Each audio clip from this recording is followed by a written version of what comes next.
Check 1, 2. Can you hear me? You gonna shoot low like that? It's all about angle, right? I know your tricks.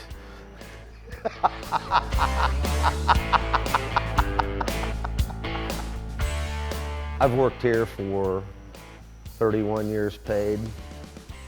I was a volunteer for about 1.5 years before I got hired, and grew up sitting on the laps of the gentleman that worked at this fire department before I ever grew up and got out of high school. Grew up climbing on these trucks as a kid, and watching my dad do it.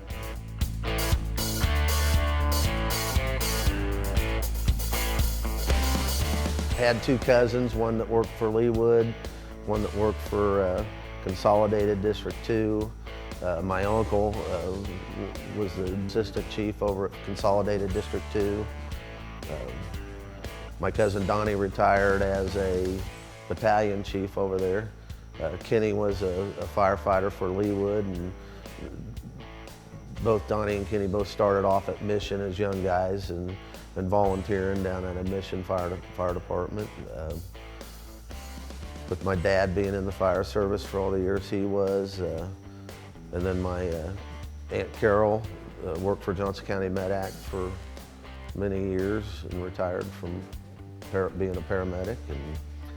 And then Julie got lucky and married my cousin and got the cool name.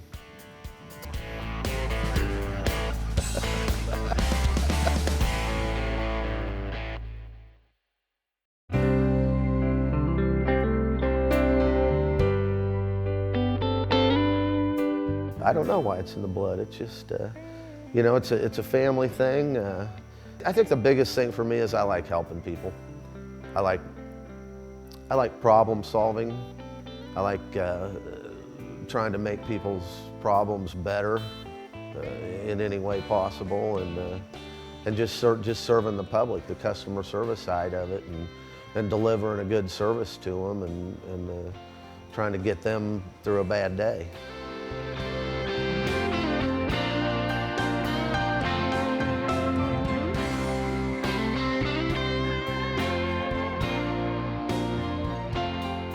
As things change and people are going 100 miles an hour this day and age in all directions, it's hard to keep a large organization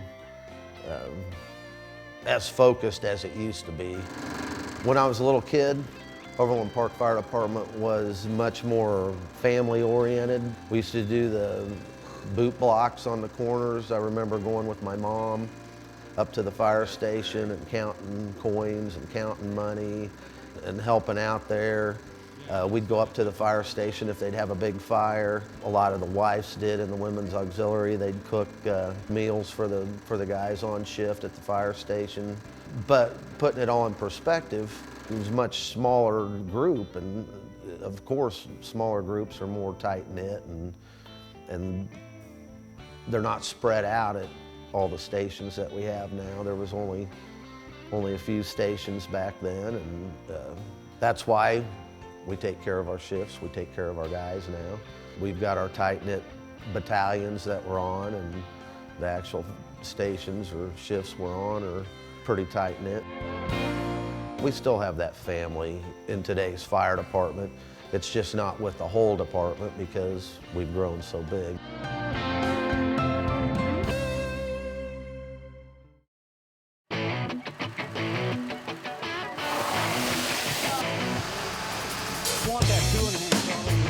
Tactically speaking, fighting fires, man, we used to crawl in to the spook house, to the haunted house. It was cheesed out, the smoke was on the floor, it sucked, it scared you to death every time. You know, you'd have to decide, are we gonna go right or are we gonna go left? Where'd you go? I can't see you. I know you're 6 inches in front of me, but I can't see you. You know, I mean, the biggest thing we've done in Overland Park, and the biggest thing that anybody in any fire service can do, is learn how to ventilate properly. And by saying that, that's a big statement, because there's certain people in certain fire departments that think they know how to ventilate properly and refuse to change their tactics and their ways. And I kind of have a little adage that I tell people: you can crawl on your knees and crawl to your death, or you can stand on your feet, clear the air, and live.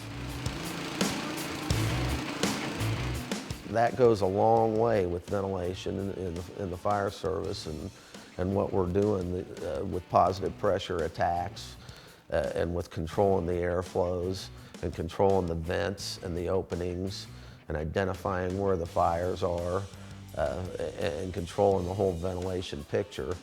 There's a lot to it. It's not an easy thing to say you just blow air in something and everybody says, oh, it makes the fire bigger.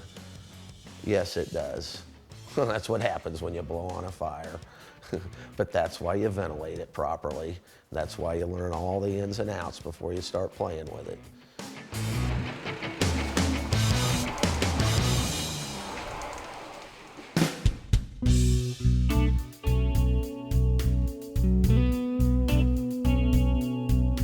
I stayed here because this is my home. This was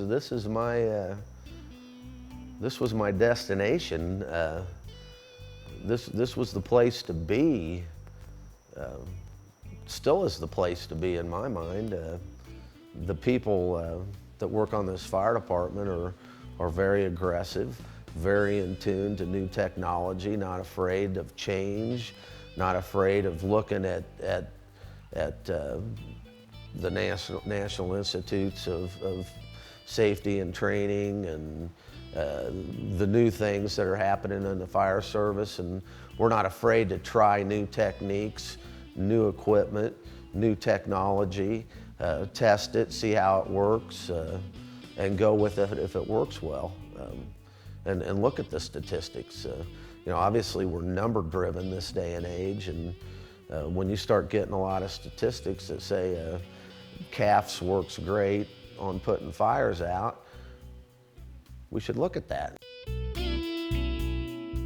Being a captain to me is not being the guy with the two bugles on that puts his fist down and says it's my way or the highway.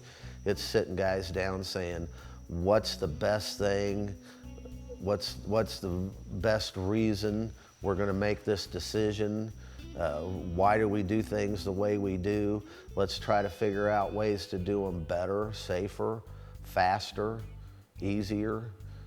The guys on my shift today, I don't have to be here. I don't have to watch over them. I don't have to tell them what to do. They know their job. They know what the expectation is to do your job, do it well, and go home and be happy. And I always laugh and say, play nice in the sandbox. Play nice in the sandbox.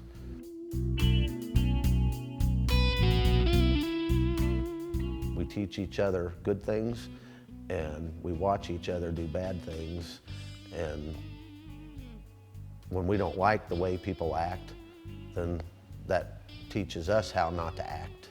When we like how people act, that teaches us how to act. There's an old adage that you should treat people how you expect to be treated. That's not true. That's not true. You should treat people how they expect to be treated. Their expectations and yours aren't always the same, and just how you treat somebody is a big deal. So you should find out who they are, what they're about, and treat them accordingly, not how you expect to be treated, how they expect to be treated, and then meet each other's expectations.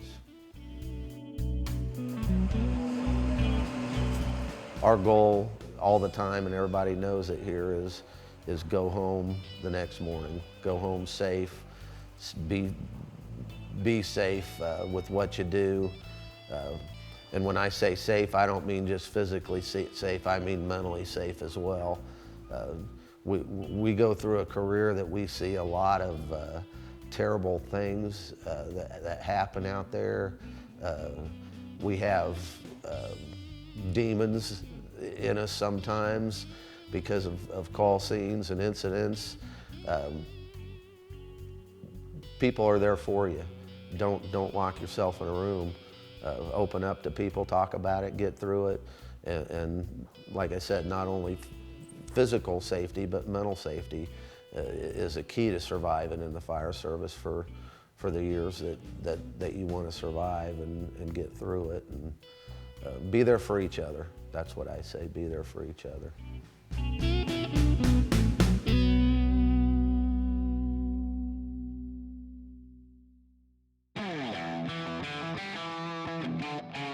My next chapter, Fire District number 2. I'm looking forward to going down, to going south and stepping into the battalion chief position. I think Overland Park Fire Department has prepared me well for that position, as well as the experience that I've gained by being down at Drexel Fire Department and running that shop for several years. I've had a lot of anxiety over the last several weeks about the transition, about the change, about the comfortableness of loss of being down here at Station 3 with Chief Messinger and the guys on my shift, and knowing that I don't have to do a lot here because they take care of it. They know how to do it. It's going to be a little uncomfortable to start with because there's going to be people I know, people I don't know. It'll be a challenge. It'll be a challenge. I look forward to it. I know it'll be enjoyable. I'll have fun, and hopefully I can help make a difference down there. You know, that's the goal. I'll be working with Chief Relsheimer on the south end down here on some calls, and still be involved. And when we get the new station built down on 179th Street, I'll be running in with those guys, and I'll get to see the guys at Fives right now, you know. So it's not like I'm disappearing. Sorry. Being in Overland Park is an honor. It's a privilege, and it's been a great place to work. It really has.